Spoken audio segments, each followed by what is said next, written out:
Mae sgorio cais yn gwpan y byd yn breuddwyd I bawb, ond mae'n reality ar gyfer y legend Shane Williams. Yeah, right.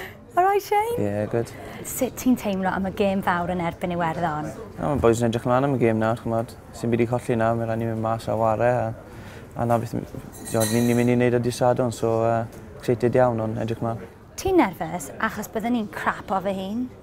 Ti'n mynd fach felly, ond fi wedi bod yn saflun o blaen. Na, jyst edrych mlaen i'r gêm nawr, excited iawn. Chymod, fe wedi sys, dim byd I colli nawr, so bydd rhaid i bechgyn mynd mas a disadwn a jyst rhoi perfformio mas. Reit, mae lot o fans, like mates fi sy'n gwylio Jonathan, yn deffro am 6 o'r gloch yn y bore I wylio chi'n chwarae. Os da ti'n neges iddyn nhw? Just I mwynhau y dydd, paid eifr I gormod, a bysau gros, gobeithio bod ni'n gallu gwneud y swydd o'r dydd. Pwy fydd yn ennill mewn cystadleuaeth arall rhwng Cymru ac Iwerddon? Be sy'n well?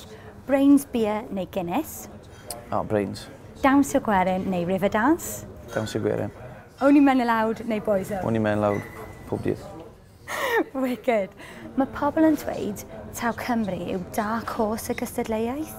Wyt ti fel horse mewn unrhyw ffordd? Ie, mae'r boys yn galw fi'n ceffil hefyd yn y stafell newid. Ond achos o tanedd fi a dim byd arall. So. OMG. Sut ti'n mynd I ddathlu ar ôl y gêm fawr? Wyt ti'n mynd I A, ymlacio gyda gweddill y tîm, neu B, perswadio Jamie I gymeryd fi ar hot date? Wel, gynta, perswadio Jamie dod mas gyda ti ar date falle. Bydd hwnna ddim cymryd lot o amser achos mi'n gwybod bod e'n ffansio ti a wedyn cael cwbl o peints wedyn. OMG, fi yn actually speechless. Wicked. Shane, ti yn legend. Diolch yn fawr iawn. Ti'n star. Diolch.